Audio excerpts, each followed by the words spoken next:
Answer படிங்க. Answer படிங்க.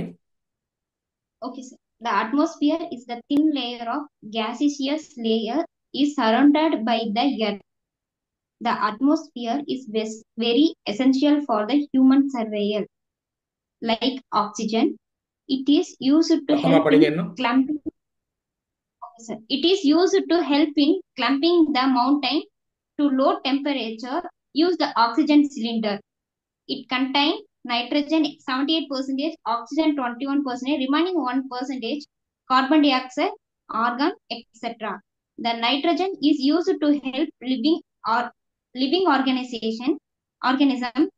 Oxygen is used to survive all living things, and carbon dioxide is used to plant growth. Layer of atmosphere: stratosphere, stratosphere, mesosphere, exosphere, thermosphere. Okay okay, நல்லா தான் எழுதியிருக்கீங்க. இங்க நீங்க படிச்சது எல்லாத்தையும் எழுதணும் அவசியம் இல்லை. Okay, sir. Atmosphere is a layer of gases that surround the earth. ஓகேவா? இந்த பாயிண்ட் கண்டிப்பா இருக்கணும் ஸ்டார்டிங்ல. அட்மாஸ்பியர் ஹெட்டிங் போடணும். அதான் இன்ட்ரடக்ஷன். அட்மாஸ்பியர்னு போட்டு அண்டர்லைன் பண்ணி, atmosphere is a layer of gases that surround the earth. அடுத்தது, atmosphere consist of gases, hyphen போட்டு முக்கியமான கேசஸை நேம் மட்டும் எழுதினா போதும். ஒரு ஒரு கேஸ் பத்தியும் சொல்ல வேணாம். ஏன்னா அந்த கேள்வி பார்த்தீங்கன்னா Okay, ஒரு sir. ஷார்ட் ஆன்சர் தான். புரியுதுங்களா? லாங் ஆன்சர் இல்லை. Okay, என்ன sir. கேஸ்ன்னு சொல்ல போதும். Nitrogen, oxygen, etcetera. பிராக்கெட்ல எவ்வளோ பர்சன்ட் முடிஞ்சா எழுதினா போதும். அவுட்டர் சர்க்கிளில் கான்செப்ட் மெயினாக இருக்கணும். Okay, அதோட சேர்த்து இந்த இன்ஃபர்மேஷன் டேட்டா வந்து முடிஞ்ச வரைக்கும் கொடுத்தா போதும். நைட்ரஜன் பிராக்கெட் 78%, ஆக்சிஜன் அது எவ்வளோ 15 எவ்வளோ, அதை தாண்டி ஒரு ஒரு இதுக்கும் எக்ஸ்பிளைன் பண்ண வேணாம். புரியுதா? okay, sir. மறுபடியும் கான்செப்ட்ஸ்லாம் எழுதணும் மேற்கொண்டு. Atmosphere is essential for living beings, இல்லையா? Living Yes, sir. பீயிங்ஸ் இருக்குல்ல எர்த்துல, நம்மளாம் லிவிங் பீயிங்ஸ் தானே, நமக்கு ஆமா அட்மாஸ்பியர் தேவை இல்லையா? ஆ ஆமா சார். ஆ இதை மென்ஷன் பண்ணோம். Living beings, animals, plants, trees, இந்த மாதிரி எழுதணும். அது இல்லாம atmosphere is important for the climatic phenomenon. Example clouds, rain, etcetera, இல்லையா? இந்த கிளைமேட்டிக் ஃபினாமினன் இருக்கு இல்லையா, மழை பெய்யறது, வெயில் அடிக்கிறது, இது காரணம் அட்மாஸ்பியர் தானே. அதனால இதையும் ஆமா சார். அப்போ சிம்பிளா சொன்னா போதும். ரொம்ப லென்த்தியா எழுத வேணாம். ஆனா முக்கியமான பாயிண்ட்ஸை நீங்க பிரீஃபா சொன்னா போதும். இப்படிதான் முதல்ல ஆன்சர் ரைட்டிங் பண்ணணும். ஆன்சரை பார்க்கும்போது முக்கியமான பாயிண்ட்ஸ் இருக்கணும், பிரீஃபா இருக்கணும். ஆனா வந்து தெளிவா நீங்க வந்து எழுதிருக்கணும், அந்த கீவேர்டோட எழுதிருக்கணும். ரைட்டுங்களா? வேகா எழுதக்கூடாது. ஓகே, ஃபர்ஸ்ட் அட்டம் நல்லா எழுதிருக்கீங்க. It is a good attempt. நீங்க நான் சொல்றதெல்லாம் ஒர்க் பண்ணணும்.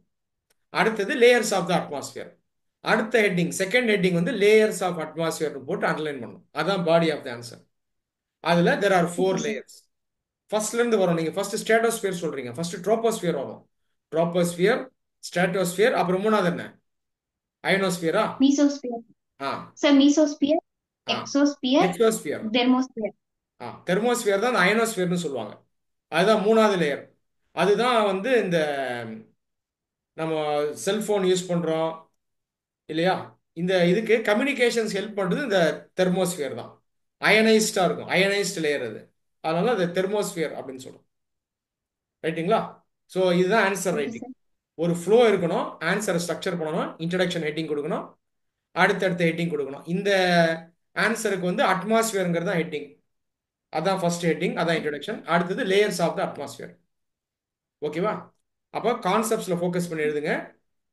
அந்த ஓகே சார். கொஸ்டினுடைய கண்டெக்ஸ்ட்ன்றதை புரிஞ்சுக்கிட்டு எழுதணும். Okay sir. ஓகேவா? இதே மாதிரி ஃபாலோ பண்றீங்களா ஓகே ஃபர்தரா? சார். Yes sir. இல்ல ஏதாவது டவுட் இருக்கா? இருந்தா ஃபாலோ கேளுங்க. பண்றேன் சார். இல்ல ஏதாவது டவுட் இருந்தா கேளுங்க. சார் டவுட் எதுவும் இல்லை சார். இல்லையா? புரிஞ்சிருச்சு சார் கான்ஃபிடென்ட்டா? கான்செப்ட். புரியுதா? Yes sir. ஆன்சர் ரைட்டிங்ன்றது ஒரு பாரமா பார்க்க கூடாது, கஷ்டமா பார்க்க கூடாது. அன்னன்னைக்கு 2 சப்ஜெக்ட் படிக்கிறோம். அதுல படிச்சதுல ஏதோ ஒரு டாபிக்ல நீங்க 2 3 கூட படிக்கலாம் டாபிக். ஆனா ஒரு டாபிக்கை வச்சு அன்னன்னைக்கு 10 நிமிஷம், அதுக்கு மேல ஆகாது. ஒரு ஒரு சப்ஜெக்ட்லயும் ஒரு ஒரு கேள்வியை ஃப்ரேம் பண்ணி ஆன்சர் பண்ணும். எடுத்த உடனே ஸ்ட்ரெயிட் ஃபார்வர்டா ஃப்ரேம் பண்ணுங்க. அட்மாஸ்பியர் படிக்கணும்னா வாட் இஸ் அட்மாஸ்பியர். இன்னொன்னு பாலிட்டி படிச்சீங்க கரெக்டா? அதுல ஃபண்டமெண்டல் ரைட்ஸ் படிச்சிருந்தீங்க இல்லையா? Yes sir. What is fundamental rights அல்லது write a note on fundamental rights. கொஸ்டினை Okay, sir. இப்படிதான் ஃப்ரேம் பண்ணணும்னு அவசியம் இல்லை. சிம்பிளா ஃப்ரேம் பண்ணா போதும். Write a note on explain fundamental rights.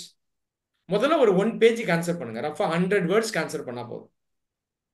Okay, sir. பயப்படாம ஆன்சர் பண்ணுங்க. எடுத்தோடனே வேர்ட் லிமிட்டை செட் பண்ணாதீங்க. 100 வேர்ட்ஸ்ங்கிறது ஒரு ஃப்ரேம் ஒர்க் தான். கொஞ்சம் தாண்டியும் போகலாம். டைம் லிமிட்டும் செட் பண்ணாதீங்க. பொறுமையாவே எழுதலாம்.